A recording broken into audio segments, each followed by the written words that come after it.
A family bids on a quiet suburban house, offers the full asking price in cash, and still loses.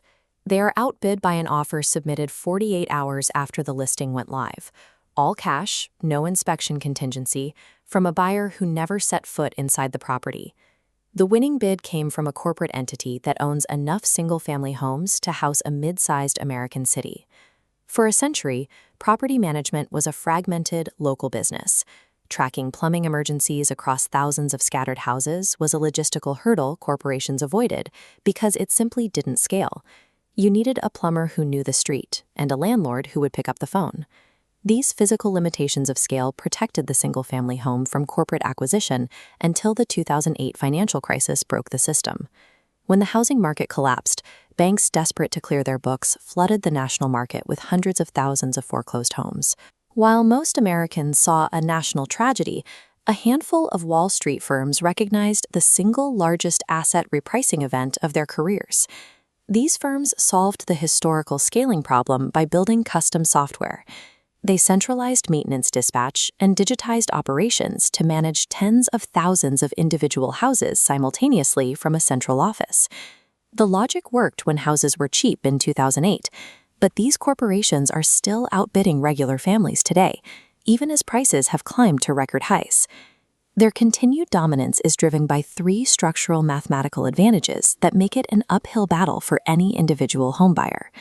First, institutional landlords often bypass the consumer market entirely. They don't hunt for properties one by one on local listings. They acquire inventory in massive bulk deals directly from homebuilders. This has led to the rise of build-to-rent developments, a significant shift in how suburbs are designed. Entire subdivisions are now constructed with the explicit intent that every resident will be a tenant. Not a single home in these tracts is intended to be sold to an owner-occupant. A significant portion of new housing inventory is now walled off from the open market before the first foundation is even poured. The second advantage is the cost of the money itself. A family relies on a standard 30-year mortgage tied to prevailing consumer interest rates. Corporate landlords fund acquisitions through institutional credit facilities and corporate bonds, accessing significantly cheaper capital than local buyers. With lower borrowing costs, these firms can mathematically afford to bid more for the exact same house and still turn a profit. When a family and a Wall Street firm bid on the same property, the corporation has secured the financial victory before the first offer is signed. Finally, these companies extract maximum value after the purchase. Individual landlords historically set rent based on local comparisons and a gut feel of what a tenant can afford. The corporate model replaces human judgment with data-driven pricing algorithms that adjust rent dynamically across an entire portfolio.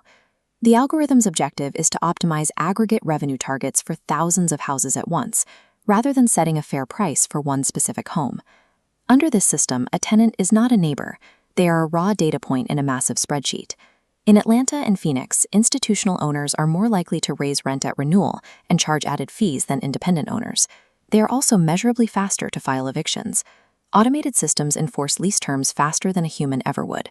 For renters, seeking flexibility from an algorithm engineered for portfolio optimization is a math problem, not a negotiation. Prospective buyers face a similar reality. They are competing against these optimized pricing engines when they try to buy into a neighborhood.